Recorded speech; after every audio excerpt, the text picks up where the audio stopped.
How are you, my dear children? Want to hear a story?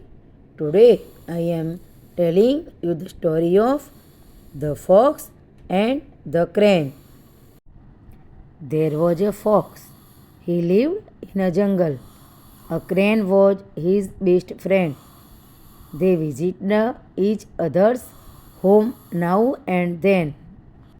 One day, the fox invited the crane to dinner. He put the soup in a dish. The crane had a long beak. He could not have the soup.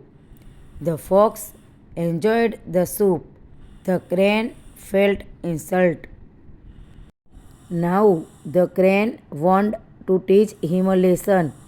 He invited the fox for dinner. He served soup in a jug. Its neck was narrow. The fox could not drink the soup. The crane enjoyed the soup very much. The fox felt sorry for his behavior.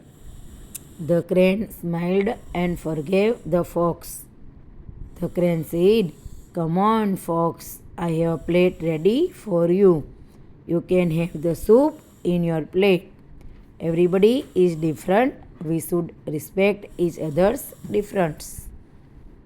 Okay, see you again with a new story. Bye bye. Thank you.